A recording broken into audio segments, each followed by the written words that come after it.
Merci de votre fidélité sans cesse à renouveler Hadioma TV. Ravi de vous retrouver. Bonsoir à tous et bienvenue. Voici les titres du journal. Au sommaire ce soir, la ville de Kindia en ébullition. Des échauffourées ont éclaté hier nuit un peu partout à travers plusieurs quartiers. Des jeunes en colère ont pris d'assaut les rues pour, disent-ils, dénoncer le délestage dans les foyers, surtout en ce début de Ramadan. Le bilan fait état de 2 morts et plusieurs blessés. Les détails à suivre. Toujours dans l'actualité, le tout nouveau Premier ministre guinéen s'est exprimé ce mardi sur les ondes de Radio France Internationale.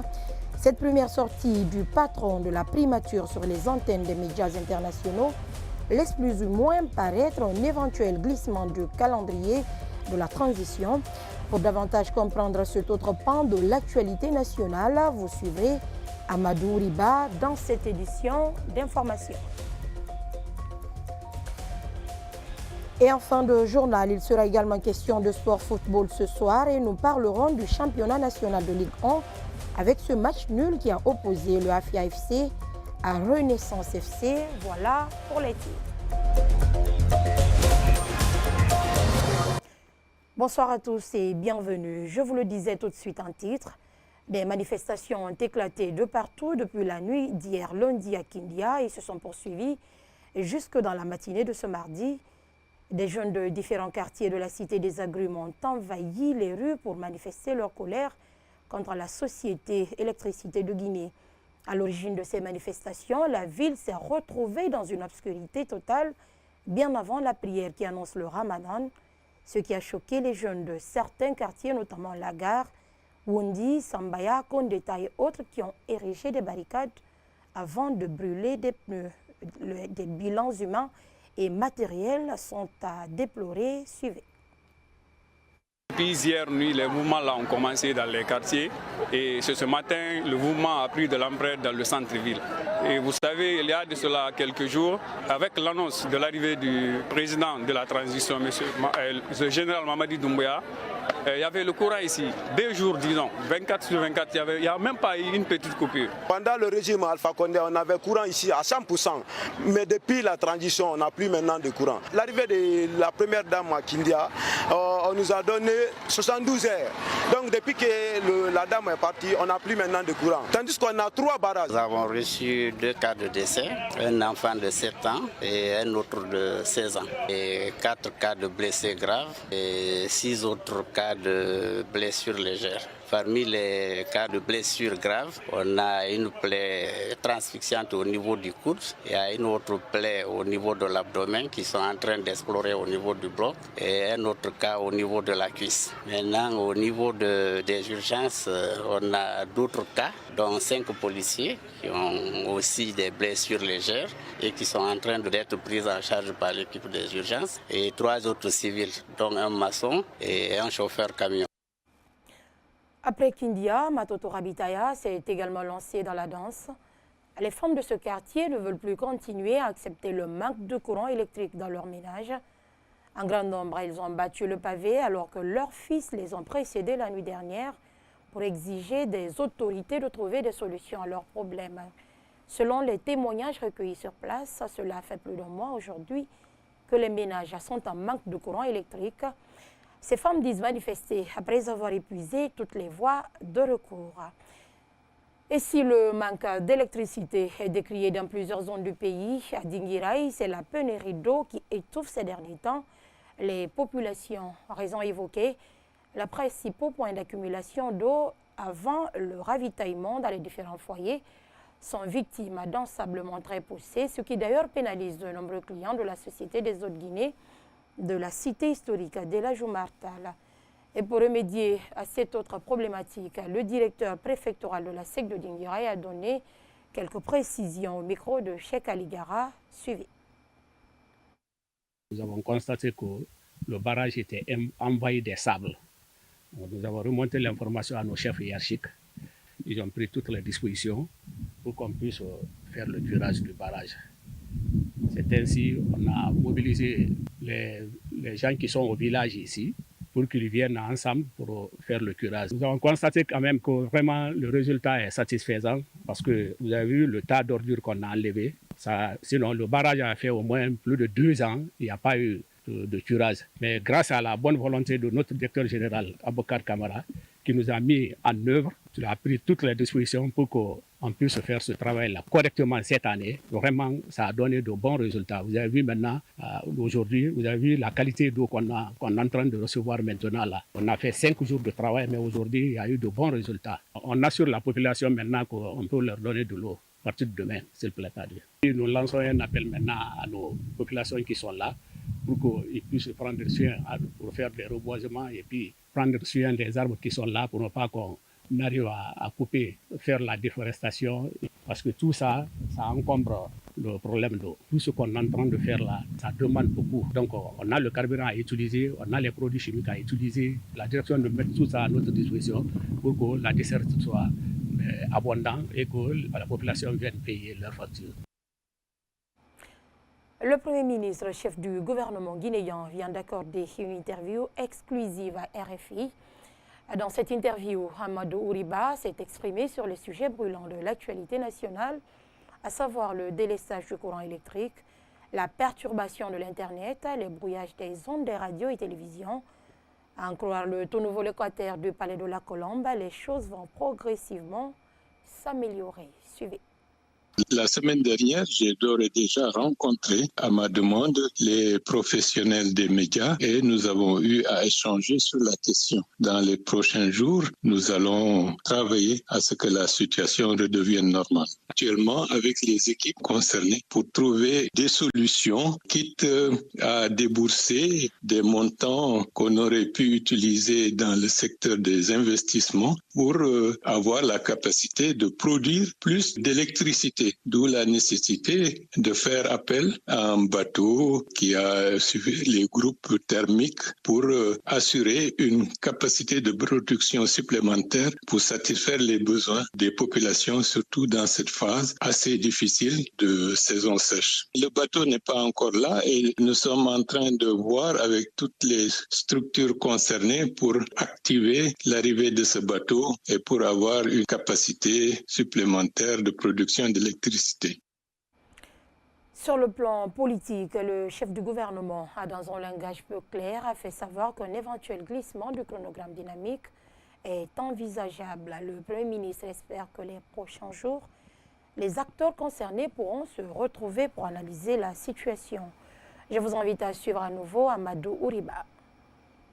Nous allons renforcer cette dynamique de décrispation et nous allons travailler à ce que tout le monde puisse se retrouver autour de la table pour que la Guinée puisse revenir à un ordre constitutionnel normal. Avec le temps, beaucoup d'eau est passée sous les ponts. J'ai reçu et je reçois beaucoup de responsables appartenant à cette formation politique. Comme je l'ai fait avec des responsables du RPG, nous devons travailler à aller au-delà des considérations personnelles et se rendre compte que ce pays a besoin de stabilité. Et est-ce que vous avez parlé récemment avec votre ancien camarade de parti, Cellou Dalein Diallo ? 72 heures après ma nomination, lui-même, il a pris l'initiative de m'appeler pour me féliciter et m'encourager.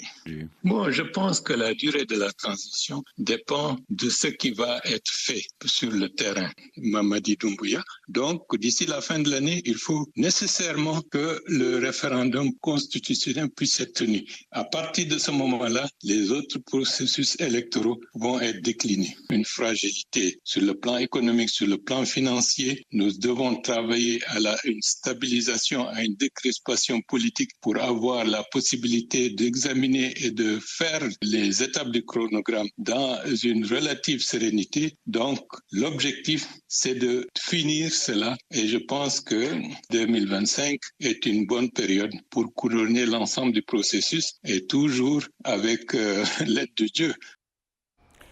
Dans le reste de l'actualité, le retard dans la mise en place du nouveau gouvernement continue d'alimenter les débats dans la cité. Ce retard divise d'ailleurs acteurs sociopolitiques et citoyens. Si certains comprennent le bien fondé du temps mis pour la formation de la nouvelle équipe gouvernementale, d'autres estiment par contre qu'il est imminent que la Guinée ait dorénavant un gouvernement de transition. Le point avec Mohamed Lamine Kaba. Il y a de cela plus de 3 semaines que la Guinée n'a toujours pas de gouvernement. Ce retard dans la formation de la nouvelle équipe gouvernementale agace aujourd'hui de nombreux Guinéens. Selon l'ancien ministre de la Communication Alassane Makanera Kake, il n'y a plus de mal pour le Premier ministre Amadou Ouriba à prendre du temps pour former son équipe. Je ne pense pas que cela doit nous inquiéter. Le gouvernement qui part, quand même, a montré certaines limites, compte tenu de l'inexpérience de certains membres du gouvernement. Donc s'il doit chercher des expérimentés, surtout des gens loyaux, et pour être loyal, il faut partager l'opinion et l'objectif que le chef fixe, ça peut prendre du temps. Mais moi, je préfère que ça puisse prendre du temps, mais que le résultat soit bénéfique. Même argument avancé par Dr Ben Youssouf Keïta. Le président du parti ACP soutient qu'on doit accorder du temps suffisant au président de la transition pour choisir les ministres de son gouvernement. Les vrais techniciens des ministères sont en train de travailler. Alors pour nous, il ne faut pas se presser de nommer des gens sans au préalable faire une enquête de moralité. D'une part, sans se rassurer de leur connaissance du pays et de la réalité du pays. Des avis que Mamadba Bangoura, citoyen de Lambaye, ne partage pas. Il pense qu'il est plus qu'important de mettre en place le nouveau gouvernement pour la bonne conduite de la transition en cours. Maintenant, il est temps qu'on ait un gouvernement. Les affaires courantes sont en train d'être gérées par les secrétaires généraux, tout ça là, les chefs de cabinet, tout ça là, c'est bon. Mais maintenant là, sinon, si on ne met pas un gouvernement sur place, pour que le gouvernement s'initie au traitement des affaires et que le gouvernement se retrouve et se mette à la tâche, on risque de dépasser 2025, le temps de la transition. Concernant la reconduction ou pas de certains anciens ministres, ces acteurs politiques se sont exprimés en ces termes. Je suis contre la punition collective. Même si on dit que le résultat est négatif, il peut y avoir des exceptions. Je ne serais pas choqué de voir certaines têtes. Il ne faut pas jeter l'eau du bain avec le bébé. Ceux qui ont fait du bon travail et qui ont été appréciés par la majorité de la population guinéenne doivent continuer dans le gouvernement. Et les nouveaux viendront avec un sang neuf, se basant sur l'expérience des anciens. Je crois qu'ils vont former une belle équipe. En attendant, ce sont les secrétaires généraux qui continuent de gérer les affaires courantes des différents départements. Le procès en appel de Abdoulaye Ndoye Ndiaye s'est ouvert ce mardi devant la la Cour de répression des infractions économiques et financières. Le prévenu, un expatrié sénégalais, est poursuivi dans une affaire dans laquelle il aurait extorqué à sa cible près de plus de 500 000 $ américains. Les détails avec Oumar Sow. Comme il a été inscrit au rôle d'audience, le dossier qui est en phase de jugement devant la Chambre des appels concerne Abdoulaye Ndoye Ndiaye. Il est poursuivi dans une affaire d'escroquerie, usurpation de titres et de fonctions, faux et usage de faux en écriture publique, association de malfaiteurs. À l'ouverture des débats, le prévenu déclare reconnaître seulement quelques infractions, notamment celles relatives à l'escroquerie, parmi tant d'autres qui lui ont été notifiées par le juge audiencier. Il y a une partie des faits que je reconnais. Pendant que les conseils du prévenu s'opposent à la décision rendue en instance, le parquet, par contre, estime que cette décision devrait être sans appel.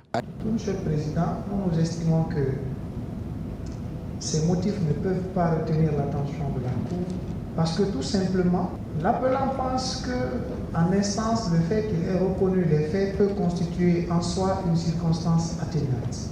Monsieur le Président, au contraire, nous avons estimé que la Cour a été de surcroît très clémente et très lâche à son endroit, parce qu'il y a eu cumul réel d'infractions.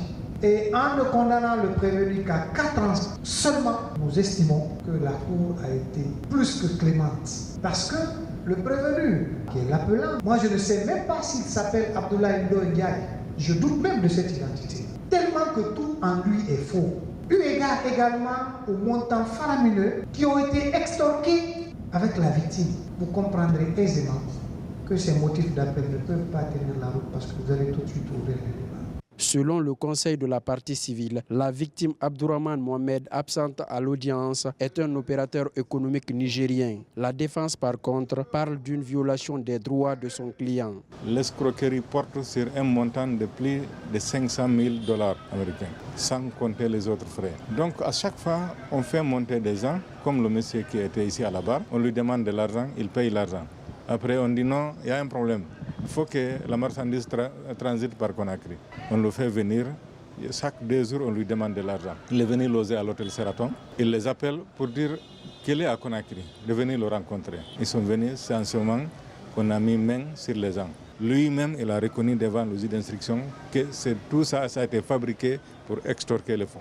Depuis le 21 octobre 2021, mon client se trouve en détention. De l'enquête préliminaire jusqu'en appel là, mon client a été victime de plusieurs violations.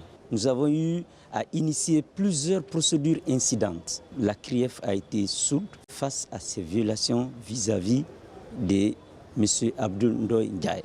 Tel que nous avons vu l'orientation des débats, il est important d'harmoniser nos langages et de mieux combattre le parquet qui est en train de passer par tous les moyens pour pouvoir prouver la culpabilité de ce monsieur. L'audience a été renvoyée au mardi 19 mars 2024 et cela conformément à la demande de la défense du prévenu dans ce dossier. Venons-en à cette autre situation. Les violences survenues le 8 janvier 2024 entre éleveurs et cultivateurs à Fombadou et à Léné, de localités relevant de la préfecture de Lola, ont conduit 71 personnes en prison. En conférence de presse hier lundi, le comité de crise sur les ébus a dénoncé cette situation qui perdure entre éleveurs étrangers et locaux à Léné en région forestière, avant de demander la libération de ces habitants qui ont été placés sous mandat de dépôt sans l'aval du juge d'instruction. Je vous invite à suivre Nema Soumaoro et Maître Daniel Abba, membre du comité de crise, au micro de Alseni Aïsouma. Aujourd'hui, on ne peut plus cultiver à l'aîné parce que chaque année, il y a l'incendie dû aux feux précoces. Et ce qui fait qu'on ne peut plus cultiver. Ils ont dévasté la forêt, la population devient maintenant difficile. Et chaque fois qu'il y a un problème, c'est le paysan, la population locale qui est tout le temps enfermée, qui est arrêtée, qui est emprisonnée. Mais si c'est un bouvier, non, il n'y a pas de jugement, il est libre, il monte, il descend. Donc nos parents sont en train de souffrir. Aujourd'hui, les enfants ne peuvent pas aller à l'école parce que certains anciens ont été pris dans les maisons, ils sont en prison, des élèves sont aussi en prison. Et les autres parents ont eu peur, ils ont pris la fuite, ils sont plus au village. Le village est complètement vide aujourd'hui. Nous voudrions maintenant que ceux qui sont emprisonnés, qui ont été placés bien avant le mandat de dépôt du juge d'instruction, soient libérés parce qu'il y a vice de forme. Ces gens-là ont été d'abord amenés dans des prisons avant que le juge d'instruction ne soit saisi. Nous ne voudrions pas dire ce qui se passe à l'instruction parce que l'instruction elle est secrète, mais en tout état de cause, et ce qui est le plus imminent, comme je vous ai dit, la liberté n'ayant pas de prix, nous souhaitons vivement que ces 71 personnes qui croupissent dans les prisons, dans la maison centrale de Conakry, dans la maison centrale de Kindia et de la maison centrale de Zérekouré soient libérés, mais aussitôt que possible. Parlons à présent de ces images obscènes qui ont enflammé ces derniers temps les réseaux sociaux en Guinée. Le sujet fait toujours objet de débat au sein de l'opinion, notamment avec ce rebondissement dans cette affaire suite à l'incarcération de la jeune journaliste Aminata Kanté à la maison centrale de Conakry. Mais comment réagissent certains acteurs sociopolitiques certains acteurs sociopolitiques sur la question? Élément de réponse dans ce reportage de Tomou Traoré. Il s'est juré de ne plus jamais commenter cette actualité qui ternit l'image de son leader, Cellou Dalein Diallo. Mamadou Alpha Bari reste convaincu que tout ça est fait à dessein pour salir le président de l'UFDG. Monsieur Traoré, je vous remercie. Le numéro 10 de la radio, s'il vous plaît, permettez-moi de ne plus commenter ça. Merci beaucoup. D'accord. Donc pour vous, les autorités ne doivent pas prendre des dispositions par rapport à cela? Non, vous savez, le monde est fait de ça, mais ce qui est déplorable, il ne faut pas essayer de détruire la vie des pères de famille qui ont des beaux-fils, des beaux-pères, des petits-enfants. Je crois qu'il faut faire beaucoup attention. Ce n'est pas propre à la Guinée, ça se passe dans tous les pays au monde. Aux États-Unis, vous avez vu Bill Clinton. Au Sénégal, ici, vous avez vu l'autre là, le jeune qu'on appelle Ousmane Sonko. Je crois que c'est comme ça. Ils ont rendu ça maintenant inutile, quoi. Même si les gens ne voient ça maintenant, ils ne vont plus croire. Parce que c'est devenu maintenant vraiment une épidémie, quoi, au sein de nos sociétés. C'est deux choses qui est déplorable. Déplorable, c'est ce que dénonce Amidou Sow, militant de l'UDIR. Je pense que c'est vraiment déplorable et ignoble dans ce pays que les gens prennent des images d'intimité d'autres personnes pour nuire aux gens. On devient pire que la Russie. Je pense que c'est des choses inacceptables dans ce pays. Aujourd'hui, la jeunesse et les gens commencent réellement à se déraciner, quoi. Avant, on ne pouvait pas avoir ce genre de choses. Mais utiliser l'intimité des autres pour nuire aux gens, je pense que c'est ignoble et inacceptable. Ignoble et inacceptable, c'est pourquoi les autorités devraient sévir contre ces pratiques, estime Aboubakar Bigop Kaba du PADES. C'est la désacralisation de notre société. Ces images n'honorent pas la République. Je pense qu'il doit y avoir des mesures conséquentes par rapport à toutes les personnes qui s'adonnent à cette pratique, qu'ils soient punis à la rigueur de la loi. Parce que si les gens sont condamnés 20 ans, 30 ans de prison ferme, je pense que personne ne va se donner à cette pratique. En attendant que cela soit, plusieurs journalistes se font interroger par les services chargés des enquêtes. Une est d'ailleurs placée sous mandat de dépôt avec son médecin et déposée à la maison centrale de Conakry il y a quelques jours. Les femmes de Kirouané, à l'instar d'autres des différentes préfectures du pays, ont aussi célébré la Journée internationale des droits des femmes le 8 mars dernier. Dans cette préfecture, cette fois, c'est le domaine de la santé qui était à l'honneur.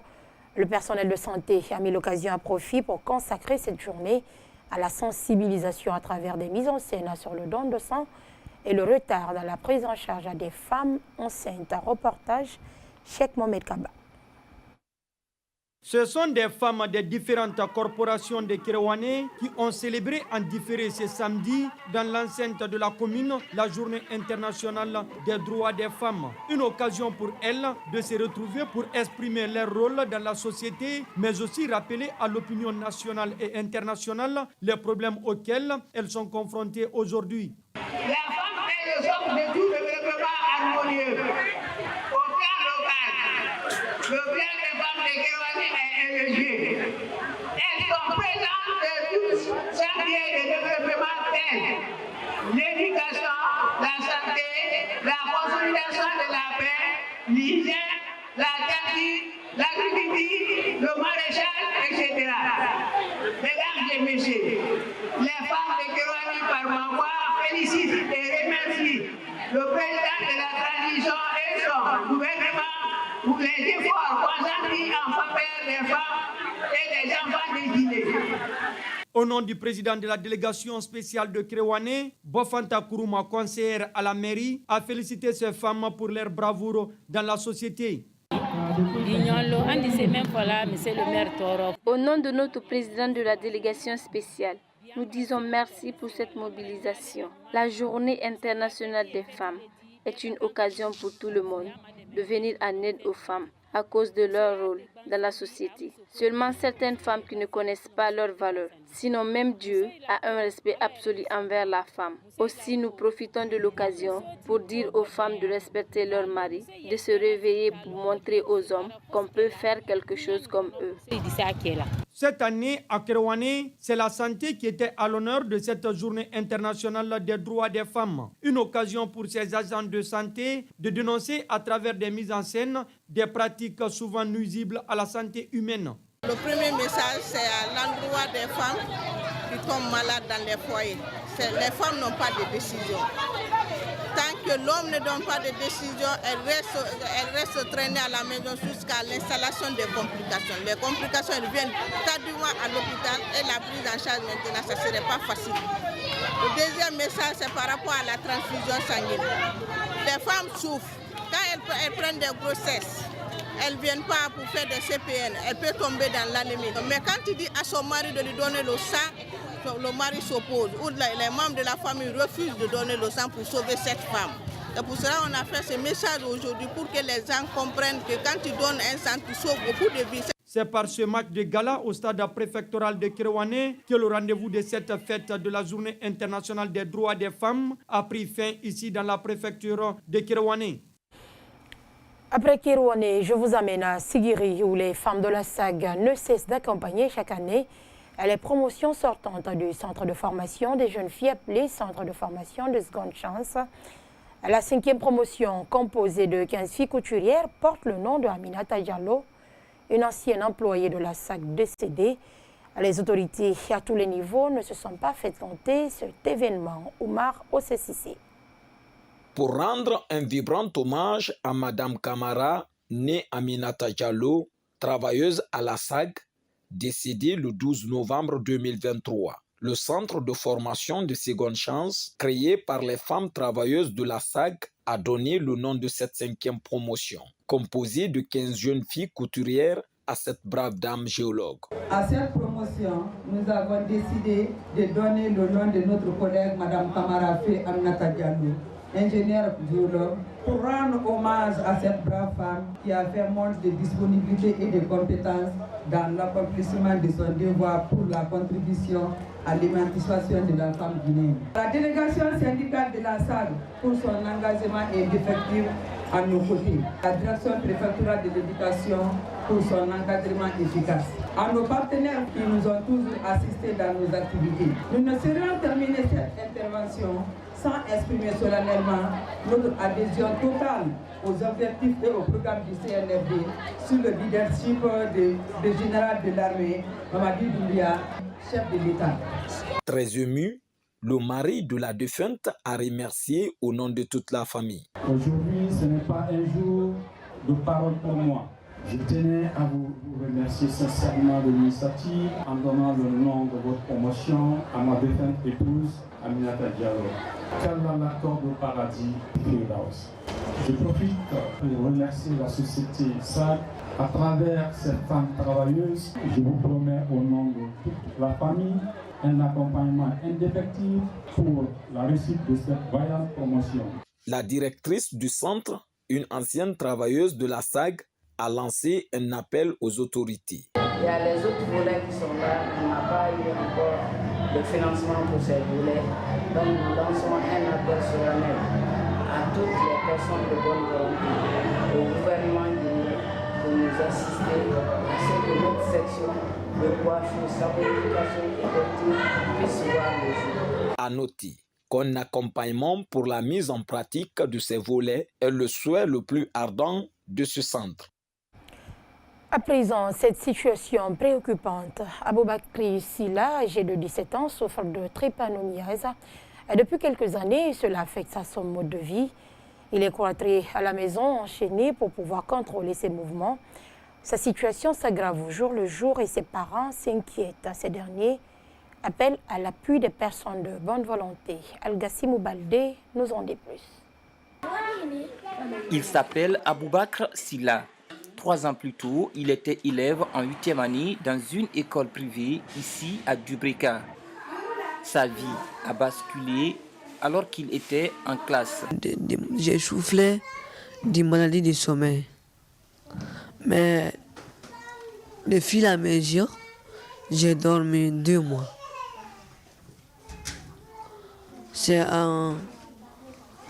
Quand j'ai dormi 2 mois, je suis réveillé.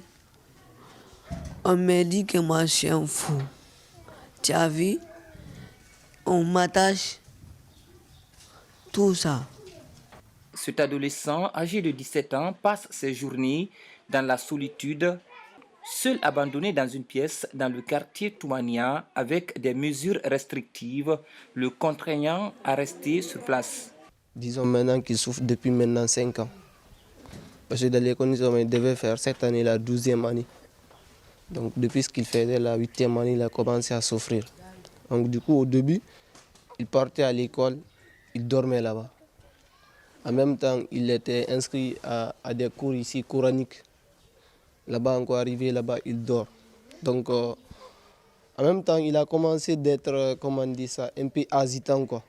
Déjà mal poli. Tu le parles, il te parle mal, il te répond mal. Donc tout ça, tous ces effets-là. Au début, on parlait qu'il était impoli. On lui frappait même parfois à la maison. Le reste, c'était dû à la maladie. Ses parents ont mené des démarches dans de nombreuses structures sanitaires, mais les résultats ne sont toujours pas concluants. La famille tire donc la sonnette d'alarme. Moi, ce que j'ai à dire aux personnes de bonne volonté, comme vous voyez, c'est un petit, il était très intelligent à l'école. Dans l'école, cette année, il devait faire la 12e année, comme je vous disais. En même temps, il était fort à l'école coranique. Donc c'est un petit, il était très bien. Comme vous le voyez, quand vous parlez, vous allez sentir son intelligence. Mais c'est la maladie qui a tout arrêté. Donc, tout ce que j'ai à dire aux personnes de bonne volonté, si l'opportunité se présente pour nous aider, toute personne qui peut nous aider, que ce soit les autorités ou une autre personne qui est capable de nous aider afin qu'il retrouve sa santé, comme vous l'avez dit. Là où vous le voyez, quand il voit ses amis ici quitter l'école, il pleure. Il dit tous mes amis partent à l'école sauf moi. Il pleure. Donc tout ce qu'il veut là où il est, c'est retrouver la route de l'école. Le jeune Aboubakr Silla n'a qu'un seul rêve désormais, qui est celui de retrouver le cours normal de sa vie, hypothéqué par cette pathologie. SOS donc pour Aboubakr Silla. Pour finir, championnat national de Ligue 1 de football, la Renaissance FC était face au AFIA FC ce lundi au stade de Koleya à Conakry. Ce match n'a pas connu de vainqueur puisque les deux clubs se sont séparés sur un match nul et vierge de 0 but partout. Retour sur cette opposition de taille avec ce compte-rendu de Mohamed Chérif Sow. Deuxième meilleure défense du championnat avec seulement 7 buts encaissés en 9 journées disputées. La Renaissance FC s'est mesurée au leader de la Ligue 1 guinéenne à l'occasion de la 10e journée. Dans cette affiche qui s'est disputée au stade de Koleya, aucune logique n'a été respectée puisque le statut du AFIA FC n'a pas fait trembler son hôte du jour. Malgré une 8e place au classement, les hommes coachés par Mohamed Malaya Kamara sont restés solides dans ce match et ont réussi à terme à arracher le point du match nul. La rencontre s'est achevée sur un match nul et vierge. Un score logique et qui vient surtout récompenser la discipline tactique des joueurs de la Renaissance selon leur entraîneur. Le football est universel. On est là pour respecter les équipes, malgré nos maigres moyens. Mais tactiquement, quand tu rentres dans le contenu du match, tu verras qu'il y a un entraîneur qui est derrière. Et ce ne sont pas des gros parce que nous jouons le même championnat, mais on a besoin de les respecter tels qu'ils sont, parce que c'est un grand club, un club africain qui a représenté dignement la Guinée. Mais quand nous sommes au terrain, c'est 90 minutes qui va nous séparer. Et voilà, et là, on va jouer à fond. Notre objectif, c'est de maintenir, donc on n'est pas là pour respecter quelqu'un. Du côté du AFIA, c'était un match nul frustrant. Le champion en titre a raté l'occasion de prendre le large à la tête du classement, mais reste encore leader avec un petit point d'avance sur son dauphin, le club industriel de Kamsara. Nous sommes en championnat, chaque point est très important pour nous parce que le championnat est très difficile. L'objectif pour nous, c'était de venir de gagner, mais un point aussi, c'est quelque chose qui est positif pour nous. Vu la physionomie du match, je pense qu'on méritait de gagner, mais le destin du football n'était pas de notre côté. Mais je pense que j'ai beaucoup apprécié l'attitude de mes garçons ce soir. Je pense que c'est un résultat convenable pour nous. Depuis le début de la saison, le AFIA FC totalise un bilan de 5 victoires, 4 matchs nuls et une défaite. Le club du président KPC occupe la tête du championnat de Ligue 1 avec 19 points. La Renaissance de Bonfi, elle reste 6e avec 3 victoires, 4 nuls et 3 défaites, mais également 13 points pris. Et voilà qui met fin à ce journal réalisé par Delphine Loy et Bamamadou Alpha. À toutes et à tous, merci de l'avoir suivi. Les programmes continuent sur Joma TV. Au revoir.